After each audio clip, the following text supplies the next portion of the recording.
All right, welcome back to Bold Like a Leopard, the Razor Sharp News Chronicle, and we're going to talk about my latest article. But more importantly, obviously, a big event happened today. I think a major line's been crossed in terms of America's political discourse, where we see a sitting president has been not arrested, but his personal residence has been raided. And I would say that as a nation, we're very close to reaching a breaking point. This is an article that I started to write, I think like over a week and a half ago. And to me, it was really something that's, fitting for this time of year in the Jewish calendar. Okay, so some of you may know, others of you, this might be new. But in the middle of summer, there's a period called the 3 weeks in the Jewish calendar that is a time of mourning. It's the time of mourning of for the uh, capture and destruction of the Holy Temple in Jerusalem. And whether you're a person of faith or not, it's a very solemn period because it generally is known that this was an event that unfolded very slowly with a lot of really winding and precarious turns in how it unfolded that ultimately was sealed by the divisions within the Judean kingdom of the first century, right?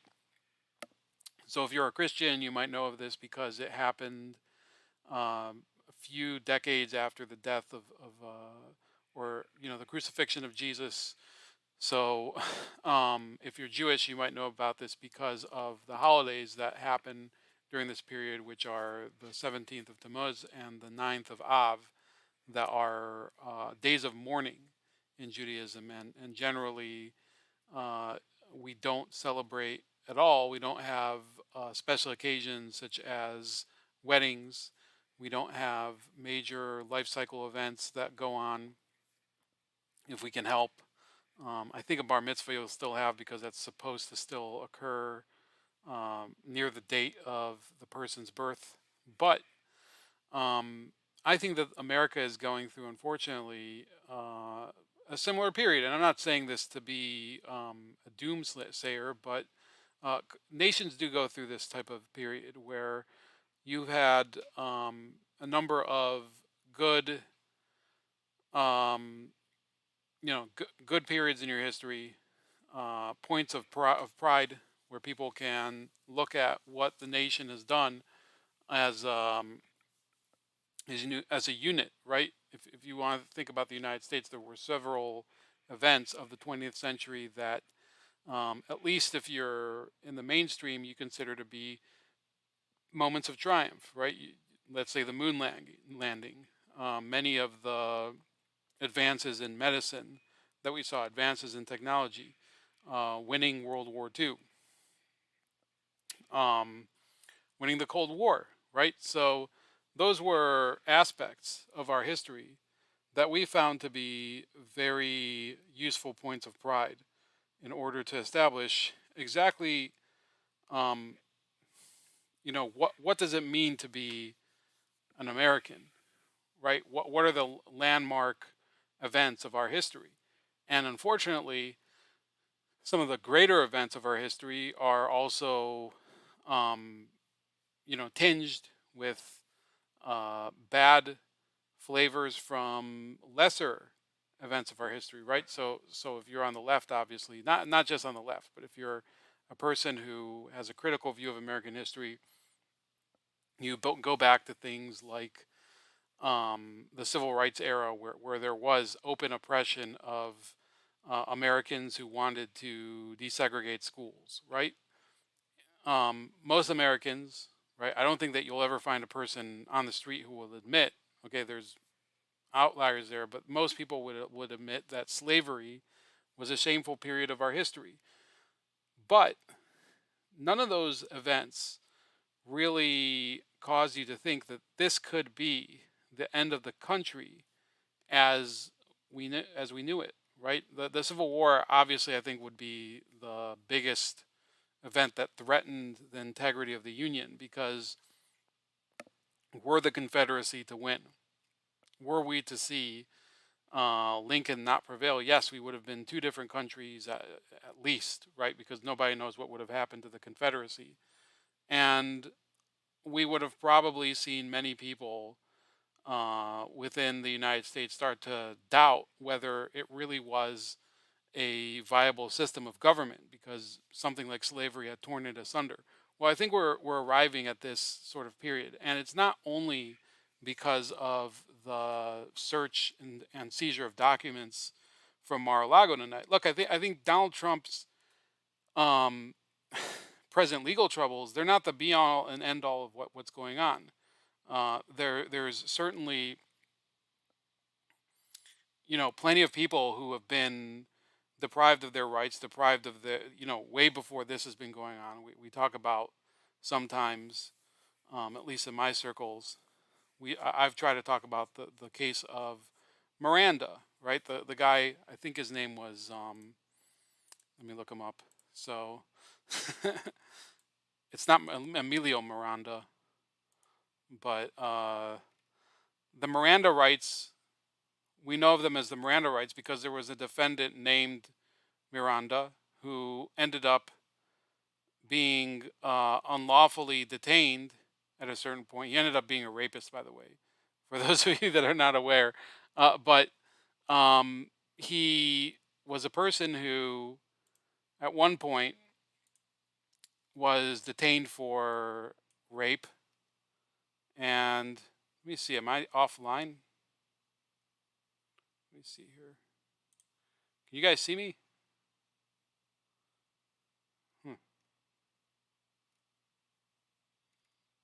Wonder if you can hear me. You guys see me?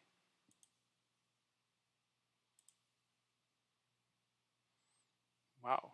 I don't think you can see me. I can't see you on the screen. Let me reload. Okay, maybe you can't see me. Yes, we can see you. Okay, so I can't see myself on the YouTube screen. Sorry about that. I'm looking at the YouTube screen. I'm seeing if there's anybody who's reacting, and I can't see the screen from the OBS on YouTube. So I just wanted to make sure. Welcome to those of you that are watching, Starhopper, Larry, and Chris. So, and anyone else who might be out there. You guys have to understand that the Miranda rights were, encoded in American law, not because of a person who was innocent, but because of a person who was guilty. I'm going to have to use my phone. Simply not working. 1 second. So it's just being a pain in the ass here. So there's a case called Miranda. 1 second. Miranda versus Arizona, I believe it was called. And in it, there was a guy who was detained by the police, and he ended up not getting his rights read to him, as in being told that he has the right to an attorney. And guess what? Okay, his name was Ernesto Miranda. So it says here, the facts of the case. This case represents the consolidation of 4 cases, in each of which the defendant confessed guilt after being subjected to a variety of interrogation techniques without being informed of his Fifth Amendment rights during an interrogation. On March 13th, 1963, Ernesto Miranda was arrested in his house and brought to the police station, where he was questioned by police officers in connection with a kidnapping and rape. 1 second. It's just, I don't know what the hell is happening with the internet here. Let me just go back to the chat here so I can see you guys. So, one of you is saying Trump is acquitted of a crime regarding tonight's events. The other one says that there's going to be major social violence. Um, so none of these are obviously like one and two are mutually exclusive, but you get the point that I'm not really anticipating much in terms of good coming out of this. So anyway, continuing on March 13th, 1963, Ernesto Miranda was arrested in his house and brought to the police station where he was questioned by police officers in connection with the kidnapping and rape. After 2 hours of interrogation, the police obtained a written confession from Miranda. The written confession was admitted in evidence at trial, despite the objection of the defense attorney and the fact that the police officers admitted that they had not advised Miranda of his rights to have an attorney present during the interrogation. The jury found Miranda guilty. On appeal, the Supreme Court of Arizona affirmed and held that Miranda's constitutional rights were not violated because he did not specifically request counsel. Now, the conclusion, okay, was it was a 5-4 decision, written by I think Chief Justice Earl Warren, and it concluded that his Fifth Amendment rights were violated. Now, the key point that I'm trying to make here is that the reason that we even have Miranda rights, most liberals won't tell you that, is because of a guilty defendant. Ernesto Miranda was guilty. He was a rapist. He was a person who, in his case, I think he raped some woman a few days earlier. And this isn't an area of law where liberals really tell like the whole truth. They usually say, well, this is in order to protect the rights the of the innocent. Well, potentially, but in the case of Ernesto Miranda, it was to protect the due process rights of a guilty person. And in the case of what's happening at Mar-a-Lago, we're talking about a person who many people are going to be heralding this event as, the beginning of the end. The walls are finally closing in. They've been waiting for this moment for so many years. They've been champing at the bit to actually see this man hauled away in cuffs. And yet they don't really care whether he is innocent or guilty. They want him, they've already judged him to be guilty by virtue of who he is, not by virtue of anything he's done. And believe me, there are certain things that Trump has done that I'm not happy with regards to Operation Warp Speed, with regards to, fast tracking certain airstrikes and cruise missile attacks on Syria during a time when I don't think the U.S. should have been involved in that. So here we go. So Larry Gerke, I like him. He's actually I don't know if he's a practicing attorney, but he said that he is a lawyer. He says, my criminal law professor told us the Miranda warnings are not meant to inform the suspect per se. They're to inform the arresting officers of the suspect's presumption of innocence, i.e. as they read them to him. It was his stepdaughter, as I recall, that he's talking about, who he raped.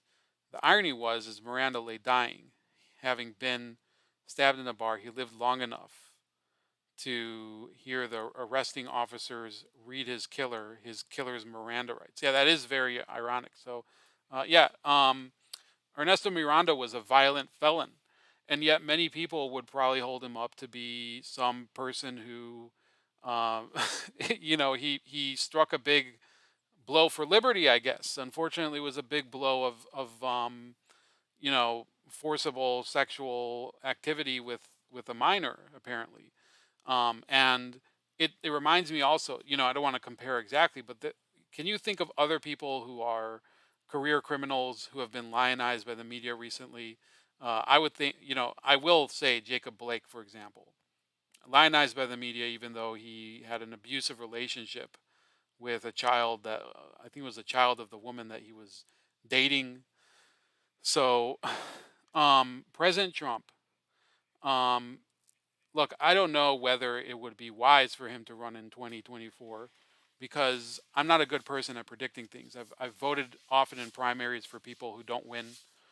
So don't take me to be some sort of big political advisor. But what's been happening here is that we see a Justice Department that's clearly putting its thumb on the scale to raid a person's home. We're not quite sure yet exactly for what. Some might say it was because of certain documents that had to be retrieved. Um,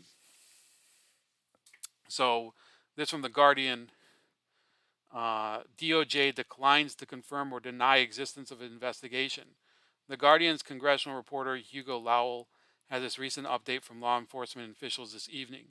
Justice Department officials are declining to comment on any element of the FBI search of Mar-a-Lago, including whether it informed the White House ahead of time, whether Attorney General Merrick Garland approved the court-approved search warrant, or even if he was briefed on the raid. This seems to be more of an indication than anything that the Justice Department is very concerned about appearing political.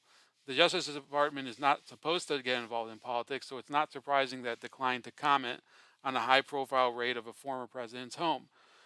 So I think that it's very hard to believe, at least on my end, that this came from anywhere besides Washington, D.C., besides the people who are in the central corridors of power at the Department of Justice, maybe even the White House. And the reason for that is because I think that the Democrats, the administration, Joe Biden and Merrick Garland, they they feel like they have their wind at their backs for a very brief period right now. They've just passed the Inflation Reduction Act, which is a joke. They call it the Inflation Reduction Act, which is initials IRA, and we know that the IRA used to blow up markets and blow up different bars and things like that. That's what it's going to do to small businesses. The Inflation Reduction Act is being hailed as a big victory by Democrats. It's actually going to end up, in my opinion, being a huge burden on the American people. Many people have already commented. I know Stephen Moore of I think it's I forget. I know he's from Stanford University, but Stephen Moore has already commented that you have the IRS given all this money, billions and billions of dollars, to hire new agents in order to perform audits. Who do you think's really going to feel these audits the hardest? Do you think it's going to be people like Michael Bloomberg, who I'll get to maybe later, people like Jeff Bezos, people like Howard Schultz of Starbucks, all these billionaires? Do you think that they're going to, feel the audits the worst? They don't do their own taxes. They have armies and armies of attorneys, tax attorneys. I mean, they have armies of accountants. They have people to do this for them.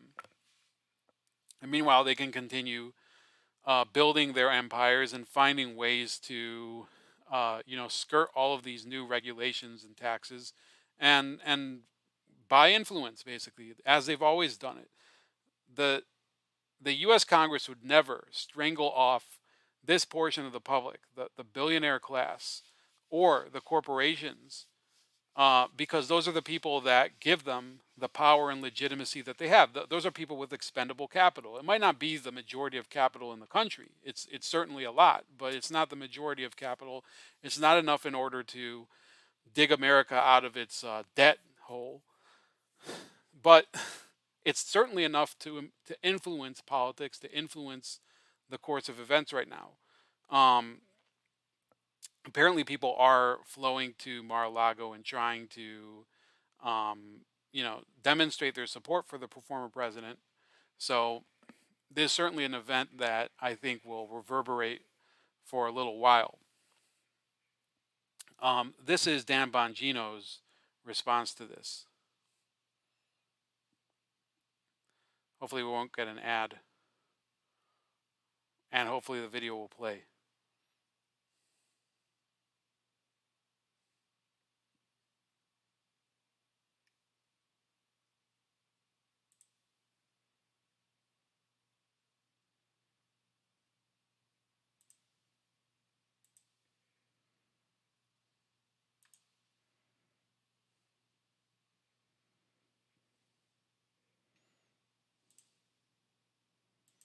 All right, it looks like we're not going to be able to play it for tonight. I don't know what's going on with the computer. It's not really playing anything. So we'll see if that ends up playing back. Anyway, so in this article that I wrote, this newsletter, I went in depth into a lot of stuff that has nothing to do with specifically Trump. Really, the U.S. is going through a very scary period, and I don't know what's going to be our destination on the other end. If I knew where we would be going, I wouldn't be writing an article like this. I wouldn't be opening up about how difficult I think the period is going to be ahead of us, and how I don't know how to prepare us for it. Certainly, I think that you should try to stock up on uh, shelf stable items, and maybe water purifiers and things like that. Maybe get a decent stock of of the, what do you call it, the shelf stable milk, so you don't have to add like white food coloring to your water for your cereal.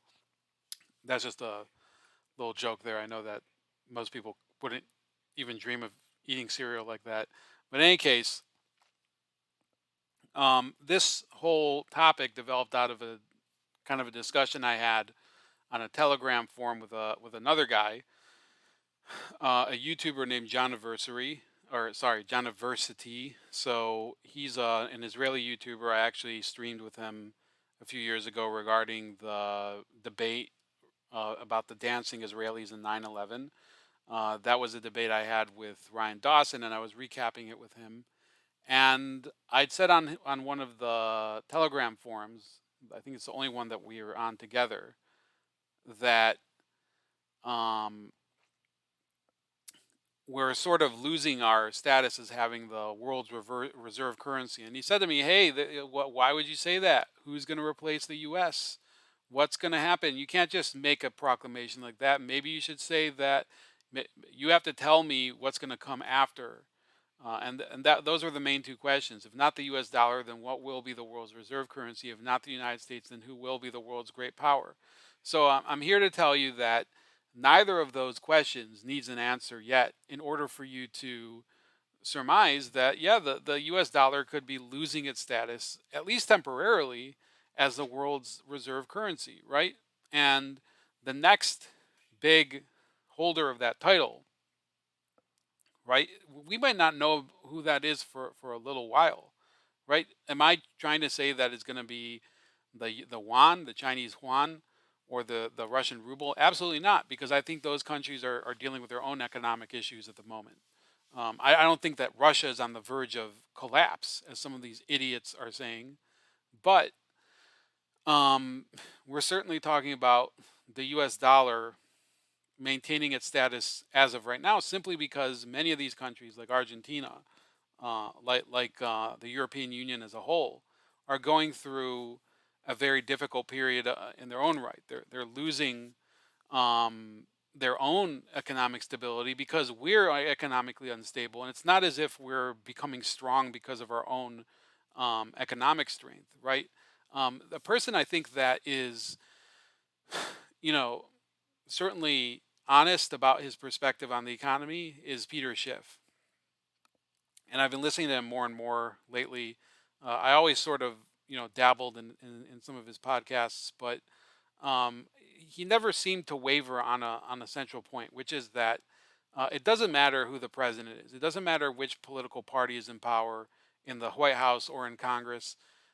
In order for the economy to be friendly towards business, friendly towards workers and employers alike, you have to have limited spending. You have to have sound monetary policy, okay? And you can't have tax cuts without spending cuts. And that's a lesson that we've learned recently. Donald Trump had tax cuts. He didn't really have spending cuts. So what happened under him was that the economy was able to outrun inflation for a while, because many of these businesses found the climate to be sufficiently attractive compared to other countries around the world, and the opportunity that they had here with the markets here in the U.S. compared to some of these other markets that are more limited simply because of natural resources or whatnot. The businesses love to come to America under Donald Trump simply because he create he created a spittable business environment with regards to tax policy. But spending policy remained largely the same. He kept spending a lot on defense. He actually increased social spending in some circumstances. And um, so I don't know why Larry just called his cat an asshole, but the economy here in the U.S. thrived under Donald Trump in large part because he was able to avert some of the world conflicts that his predecessors had gotten into, and he also, finagled ways to make whatever transaction he was doing with another country work out for American corporations and businesses and workers, right? And he negotiated good trade deals, right? The U.S. Canada Mexico trade agreement. I think it's called the USMCA. So what I'm saying here is that he wasn't 100% right on the economy, but he was able to get it into a state of um, functionality where it could outrun inflation, it could outrun the debt, at least for the time being.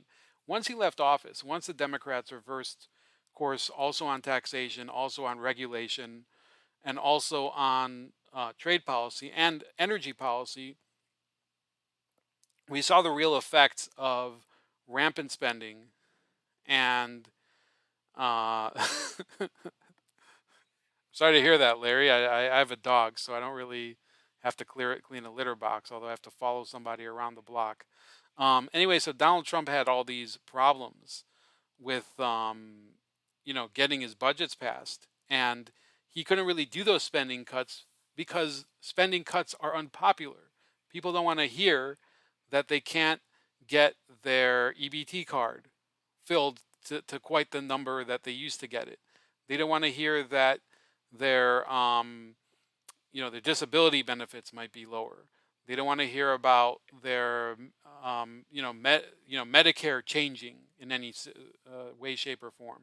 They love stability. People who have entitlements need that stability because um, they've been accustomed to it because that's what it's meant to be. An entitlement is meant to give people the peace of mind not to worry about a problem that normally they would sort of feel adrift about. And I appreciate it because I know people in my personal life. I have relatives who have been on disability for much of their life.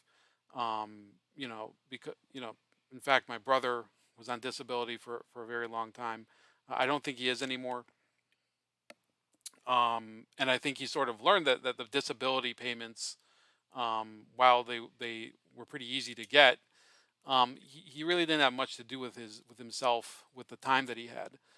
But many people, they can't really imagine having to shoulder those burdens. So it's very difficult to change entitlement spending, to change these benefits. And it's understandable for those people who, especially senior citizens, especially people with disabilities, especially people with medical problems, fixed incomes. What are you supposed to say?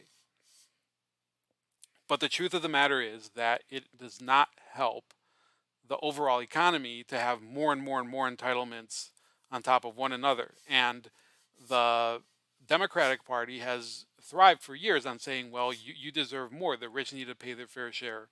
And we need to tax the rich in order to get everybody on the same page in order to make this an economy that works for everyone. And what's happened because of entitlement spending? What's happened because of this massive welfare state that's been built on top of entitlement spending, Medicare, Medicaid, and Obamacare, and all this? Well, the dollar is pretty weak now. I mean, it's strong relative to other currencies. It's strong, when you're talking about, um, matching it up against the pound, which is taking a huge beating right now because of their own deficit spending. But it's not actually, the hell's going on here. so so what do you care? Let me put it this way: what do you care how strong the dollar is relative to the euro or the yen or any other currency, when if you go to the supermarket and you want to buy some fresh seafood or whatever. I don't eat seafood, but let's say you want to eat some chicken nuggets or something, and the chicken nuggets that last week cost you 350 a package, hypothetically. I don't know if they've ever been down that far, but now they cost 750 a package. Well, your dollar feels weaker to you, and then you expand that scenario to everything else. For a while it was gasoline. Now gasoline's gone down a little. I think it might go up again, because generally the way that they've been having prices depressed is by releasing barrels of reserves from the strategic oil stockpile. I think they call it the strategic oil reserve. They've been That's supposed to be for national emergency. Well, what's happened? The Biden administration itself is a national emergency. They're releasing barrels from that stockpile all the time. People don't really um, have any. I was just looking. Larry, just stop it. Um, Jimmy Dore 24. Yeah, right. Jimmy Dore woke up too late, I feel. And the truth is, I think that there are progressives that are out there that they probably, sit somewhere smoking a joint, and they know if you have this amount of money that's sitting in your bank account and you're borrowing three times that amount, you're accruing interest on it.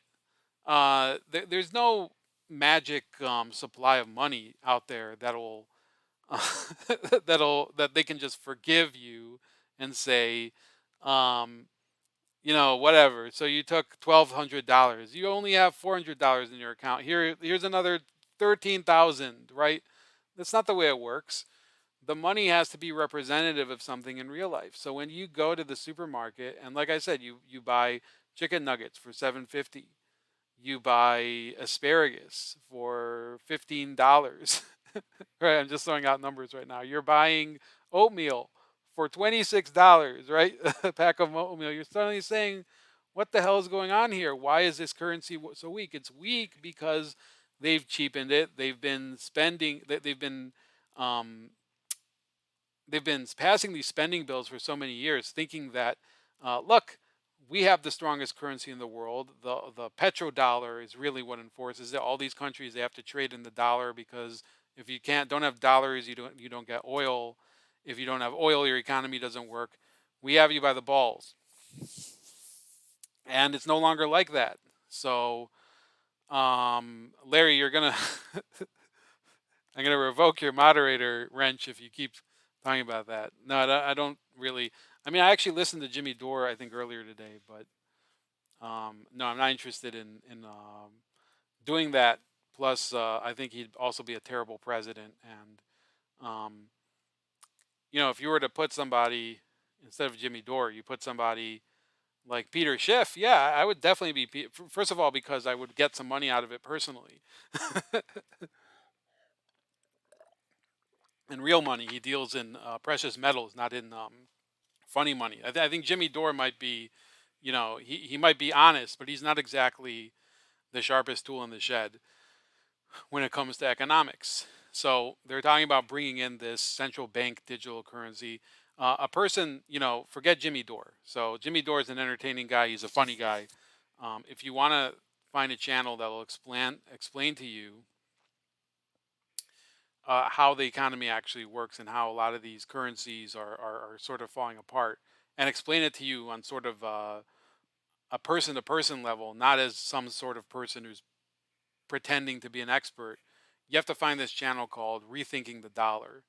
And the guy on it, Mike, he has just this very expansive knowledge of how currencies work. And he draws from a lot of different resources. So yeah, I know Larry likes to listen to a lot of people who couldn't finance their way out of a paper bag. But that's why that's why we keep Larry around, so we can hear the nonsense, so we don't know we don't have to pretend that we don't know what it is. Um, so I want to go through this area really quick. he was saying, well, what about? I'm talking about John University. He was saying, well, what are you talking about? Why is it going to lose its status as the world's reserve currency? Sorry, it's late. In Q4 of 2021, the dollar share of global foreign currency reserves fell below 59%. The IMF reported that in one example, Israel had reduced its $200 billion reserve holdings by diversifying to alternatives like the yen, Australian dollar, and Chinese yuan. Current data shows that it has sunk even lower to 54% as of May. So nations are dumping the dollar. Now, there are nations that are buying more dollars because their currency is super weak. They don't necessarily have a need to trade in the yuan or the ruble or any of these other currencies. It says here the Australian dollar. I'm surprised people are buying the yen. Um, but they're dumping the dollar. Why? Because they're seeing exactly who is the who's running this country is a moron, right? They're not. If you have somebody running the country who is basically stifling growth and angering other foreign governments and the foreign economies, people don't want to buy into that currency. They want to run away from it, and that's exactly what they've been doing in many cases. Now here's the next bullet point. After this February 2022 outbreak of the Russian invasion of Ukraine, the USA took several steps to seal off the Russian Federation from being a part of the world's financial system through sanctions on Russian banks, enterprises, and other financial institutions. This weaponizing the dollar led to fears that foreign states would respond by reducing their holdings of U.S. Treasury bonds that enable a lot of the U.S. spending largesse. So that could actually happen. China and Japan both hold massive, um, massive uh, hauls of U.S. Treasury bonds, and they could dump them. They could say, well, screw you. Remember that trip to Taiwan last week? The Chinese could simply say, well, we're just not going to hold these Treasury bonds anymore, or we'll give away a quarter of them. That would be enough to severely wreck the U.S. economy. The U.S. Federal Reserve had been saying for months that it hoped to use increased interest rates on all loans to fight inflation while achieving a soft landing of the economy by avoiding a recession. But market analysts are increasingly saying that this isn't going to happen. And then there's also this other stuff where they're trying to put in a central bank digital currency. Once that happens, okay, once they eliminate money being something physical, right? Having a card isn't exactly money, right? Having a card, you have some data that's associated with it. That data can't be represented physically unless you can take that data and go to a certain place and have them hand you something that's representative of that wealth. Well, guess what? If you have a central bank digital currency, not even what you think this represents will exist. It'll simply be digits. It will simply be bits on a server, right? It will be data on a server. It will say next to your identifier, you have X amount of central bank digital dollars, and that will be the end of it. And then who do you think really has control of that? It's not you. Your money will not be yours. Your money will basically be some sort of social credit score, just like Larry Gerke wants it to be. Him and what's her name, Abby Martin, who's borderline R word. I'm not saying the R word anymore because I got banned off of Twitter for it, and I learned my lesson. Thank you, Larry Gerke. Then we're talking about all this the woke economy, right? So Larry Summers used to be the National Economic Council director under President Clinton. Look, I don't believe in Keynesian economics. I think a lot of these people who are Keynesian economists, like Larry Summers, they're doing it because they're comfortable with the system as it is. They're connected, so they've made their money, and who cares? So Larry Summers still says, even though he's a big Keynesian, he's been warning about the effects of inflation thanks to many of these bills, like Build Back Better, like the infrastructure bill, like the American Rescue plan that passed last year. In fact, my municipality put out a message today asking residents how they want those funds that were allocated in 2021, how they want it spent today. That's an interesting question, right? When did you get those funds? Okay, how long have you been sitting on them, and why are you asking us now?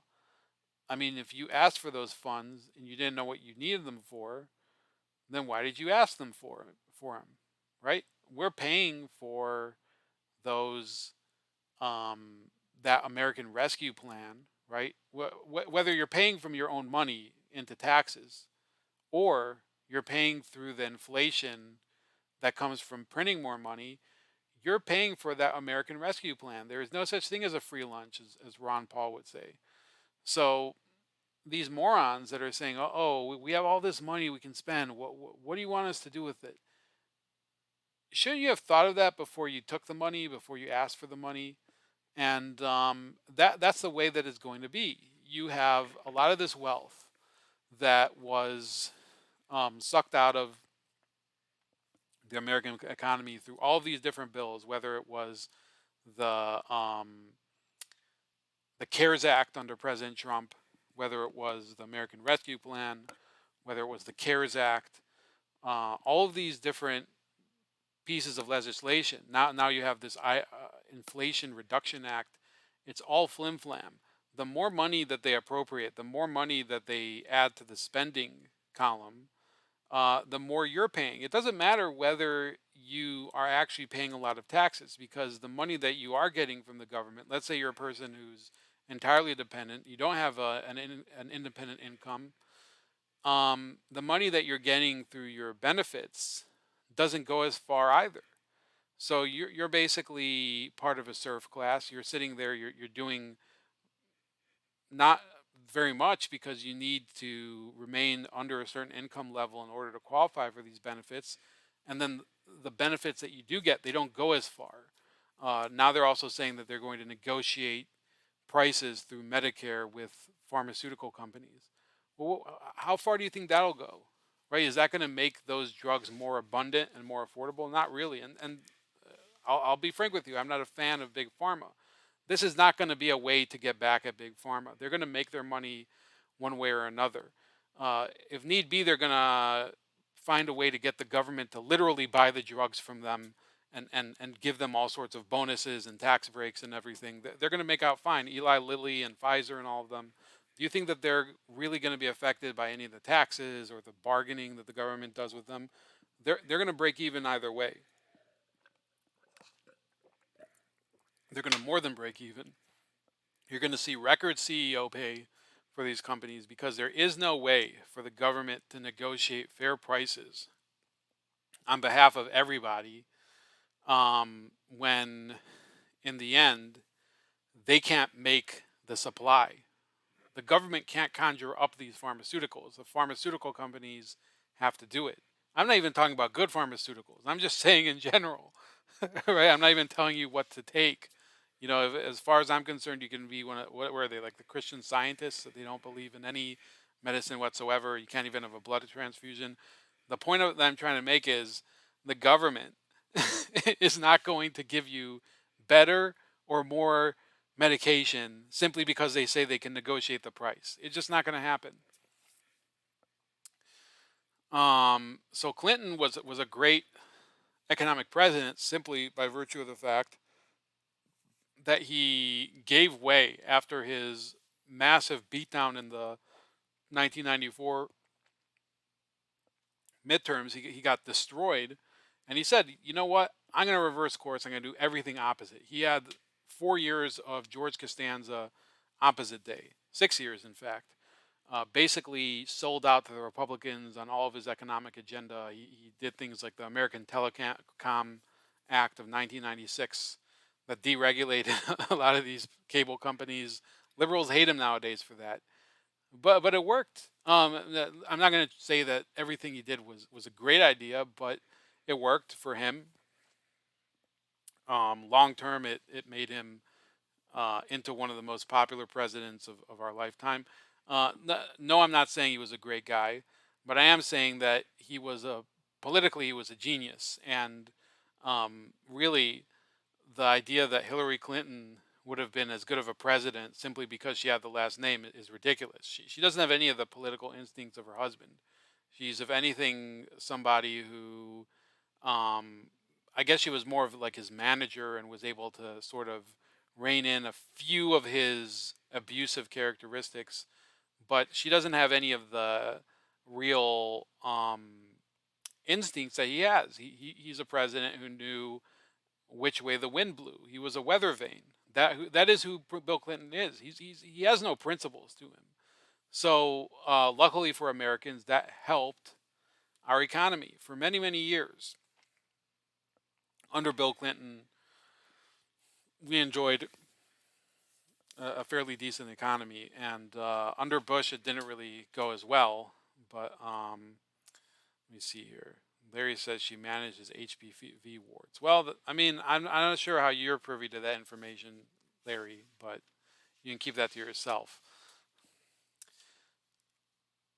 So, the new Inflation Reduction Act. So Brian Deese is a guy who he's the Biden administration director of the National Economic Council. Here's what he said recently about the possibility of a recession after a recession had basically been confirmed by negative GDP growth over 2 consecutive quarters.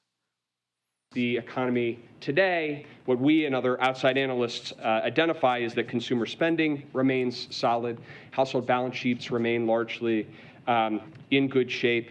We are seeing credit delinquencies and measures of credit stress at historic lows. Credit card delinquencies at a 15-year low, mortgage delinquencies at a 30-year low. And we are seeing industrial output sustain and in positive territory 5 of the last 6 months. And so the totality of the economic data is consistent with that type of transition and is not consistent. So he was saying that consumer spending is up. Well, why do you think the consumer spending might be up? Could it be that people have to pay more because there's inflation? So those are things like he's basically cherry picking data, right? And look, mortgage delinquency. We'll see if, I mean, I don't know if it is up, but let's see.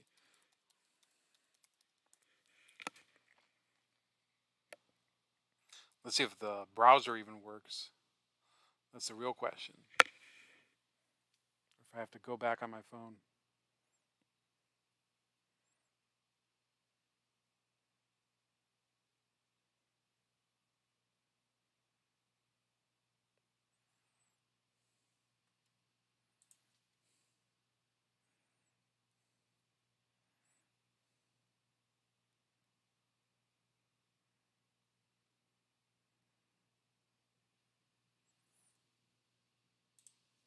Yeah, it looks like I'm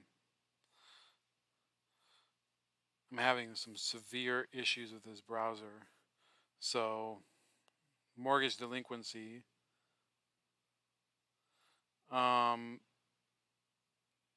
Seeking Alpha says Q2 2022 mortgages, delinquencies, and foreclosures. Mortgage balances jumped by 9% in Q2 from a year ago as prices spiked year over year, while people bought far fewer homes. So people aren't really buying that many homes. That's actually not good for the housing market. HELOC, I don't know what HELOC is. So if somebody knows what HELOC, HELOC's decline has ended, and home equity line of credit, I think that is. So I'm like looking at what's a HELOC. Home equity line of credit's decline has ended, and balances ticked up in Q2 to $319 billion from the low in the prior quarter. This has occurred as mortgage rates have spiked and as cash out refis have plunged. Mortgage balances that were 30 days or more delinquent rose to 1.9% of total mortgage balances in Q2, up from 1.7% in Q1. So I'm not going to say it's panic mode, but yeah, it is rising. So his whole premise that, oh, this is it's a great economy. Nobody's really, we're having record low mortgage balances and delinquency. Well, it's starting to go south again. Mortgage balances jumped by 9% in quarter two from a year ago as prices spiked year over year.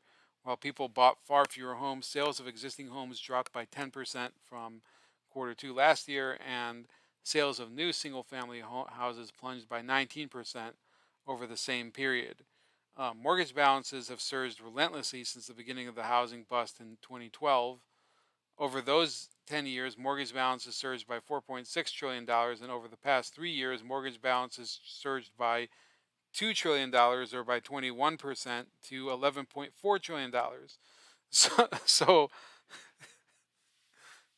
so in the past 2 years, mortgage balances, so the amount of money people owe on their mortgage has surged by $2 trillion dollars as opposed to $4.6 trillion over the whole period since 2012. So that's a lot of money that people are suddenly owing on their mortgage. Um, Home equity lines of credit fell out of favor after 2009, and balances declined steadily, unwinding the massive surge of the years before the financial crisis. Um, as the Fed's interest rate repression and QE pushed down mortgage rates and as home prices rose, folks began to cash out, refinance their mortgages to generate cash rather than drawing on home equity lines of credit. But now the decline has ended. HELOC balances ticked up in quarter two to $319 billion from the low in the prior quarter. This has occurred as mortgage rates have spiked and as cash out refis have plunged.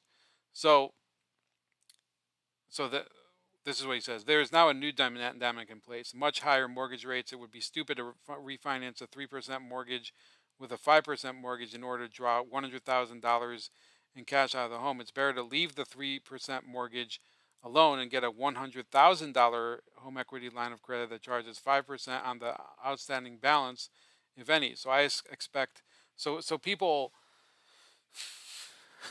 I'm not exactly sure what the big difference is. Somebody will have to explain it to me, but it seems that people are more constrained by the rising interest rates on mortgages. So it's a much different story than what Mr. Brian Dees is saying. And by the way, this is a guy who was responsible for the auto bailout. You might remember in 2009, I think it was 2009, 2010, Americans didn't recover all of that money. They ended up giving $9 billion to these automakers. Not to say that I think that these automakers, um, that it wouldn't be a problem to let them fall apart and die.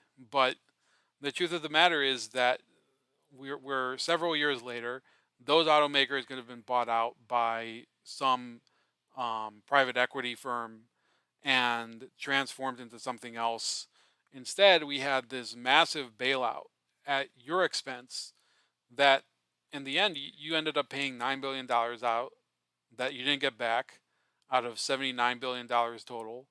And in general, do you think the American car industry is the innovative tip of the spear for the world? I don't think so. I certainly think that there's countries around the world where the auto industry is doing much better than here.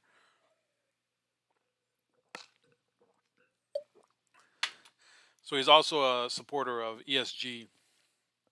That is, um, I forget what it's called, but I forget what it stands for. But it's basically like woke finance. It's saying that, well, you need social responsibility in finance. You can't invest in fossil fuels. You can't invest in all of these evil industries or anything. These evil industries that they have, the devil horns or whatever. But so he was at BlackRock. That's who this Brian Dees was. Anyway, it's getting late. I want you to read this article. I do think that we're on a seriously bad path as a country. And I don't know if there's a way back. You just had the president's home raided, former president, but a president nonetheless. No reason given as to why it happened, right? And I believe it was Dershowitz. Okay, let me see if I can. The internet really isn't helping me today. Um, Dershowitz, I believe, said earlier today that the real problem with this raid is that an FBI raid usually only happens if the subject has been uncooperative. In this case, there was actually recent contact between the Trump legal team and environmental social governance. Sorry. So thank you, Larry. Um, and thank you, Chris. So what happened is that the FBI, notwithstanding that Trump's lawyers had already met with them very recently, I think it was even this weekend, they decided to raid his home as if he was totally non cooperative. That's not the way it works, Dershowitz said. And this is similar to their treatment of Roger Stone. It's similar to the treatment of James O'Keefe. It's similar to their treatment of many of these figures that coincidentally happen to be on the other side of the aisle from the majority of FBI agents, Department of Justice attorneys, and various functionaries and everything. It's almost as if this Justice Department doesn't serve the public. It doesn't serve to investigate federal crimes. It serves to enforce the points of views of the class of people that make up its own ranks and those that give the commands downward. So I think one of the people who's a senior official at the FBI, it might be the DOJ. I don't remember which one. Her name is Lisa Monaco. She was involved directly in the Steele dossier and all of that other stuff that happened. Now she's handling cases at the DOJ as if nothing happened. So exactly, yes, Starhopper. So it's right in line with the White House administration. Then yes. So there is no answer at the moment to what's going to happen. I do hope the election in November. I do hope that it can go off smoothly and that people can make their voice heard and there won't be tampering. But who's to have any real belief in it at this moment? You're having people literally being investigated for stuff that we don't even know about. All they say is, well, we don't comment on an active investigation. Well, then why did you have to raid his house? Why couldn't you just talk to his attorneys? Why couldn't you just do this in a manner that is not trying to make it clear that you're raiding this person's house? Right? You can investigate a person. Donald Trump can be investigated. He's not above the law, but he's also not below the law, and that's something we have to remember. So I do know that this afternoon in Washington State, Jamie Herrera Butler was knocked out. She was one of the big pro impeachment Republican congresswomen. She's now gone. Joe Kent is going to be the new nominee. So we are seeing basically the pro deep state wing of the Republican Party taking, at least on the surface, big body blows, but we don't know what's going to happen after that. Uh, I don't know what else to say. Please read the article. I will put it in the chat. And I think I'm going to move off to bed and have a great night. See you later.